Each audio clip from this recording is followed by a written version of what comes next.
केंद्र सरकार इस हफ्ते संसद में वक्फ बोर्ड की शक्तियों और उसकी कार्यप्रणाली में संशोधन से संबंधित बिल ला सकती है। सूत्रों के मुताबिक मोदी सरकार वक्फ बोर्ड की किसी भी संपत्ति को वक्फ संपत्ति बनाने की शक्तियों पर अंकुश लगाना चाहती है।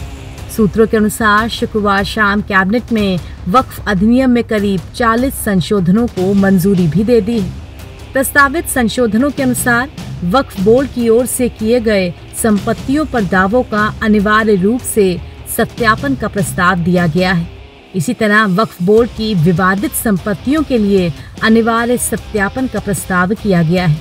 सूत्रों के अनुसार वक्फ अधिनियम में संशोधन करने वाले विधेयक अगले सप्ताह संसद में पेश किए जाने की संभावना है। उधर वक्फ एक्ट में किसी बदलाव के खिलाफ मुस्लिम धर्मगुरु भी अपनी बात रख रहे हैं। इस बाबत पर्सनल लॉ बोर्ड मेंबर मौलाना खालिद रशीद फिरंगी महली ने अपना विरोध दर्ज कराया है। नहीं, मेरी गवर्नमेंट से यही अपील है कि इसमें बेसिकली किसी अमेंडमेंट की ज़रूरत नहीं है, और अगर किसी अमेंडमेंट की ज़रूरत गवर्नमेंट को महसूस हो रही है तो कम से कम जो स्टेक होल्डर्स हैं उनकी राय ज़रूर इनकॉर्पोरेट की जाए, उनकी राय ली जाए और इस सिलसिले में उसी के बाद कोई कदम उठाया जाए जिससे कि किसी को कोई जहमत, तकलीफ और शिकायत ना हो। नहीं, देखिए, ये फैसला क्यों किया जा रहा है और इसके पीछे क्या मंशा है तो ये सरकार बता पाएगी। मगर वक्फ की प्रॉपर्टी जो हमारे बुजुर्गों ने वक्फ की है उसका मकसद ये है कि वो वाकिफ़ की मंशा यानी मुसलमानों की फलाह व बहबूद के लिए और फी सबिलिल्लाह इस्तेमाल की जाए।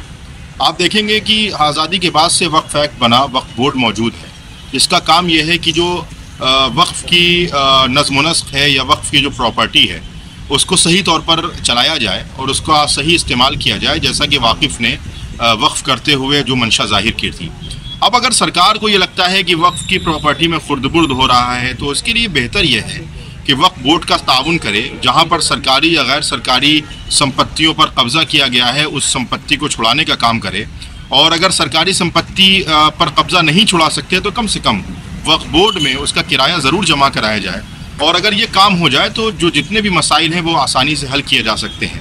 अब इसके लिए नया कानून लाना और बिल में ही संशोधन करना, मुझे लगता है कि ये किसी भी तरीके से मुनासिब बात नहीं होगी।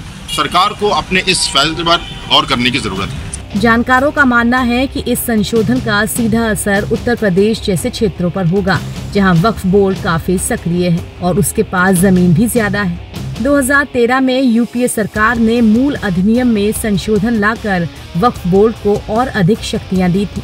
वक्फ बोर्ड के पास करीब 8.7 लाख संपत्तियां हैं, जिनका कुल क्षेत्रफल करीब 9.4 लाख एकड़ है। NBT ऑनलाइन की रिपोर्ट।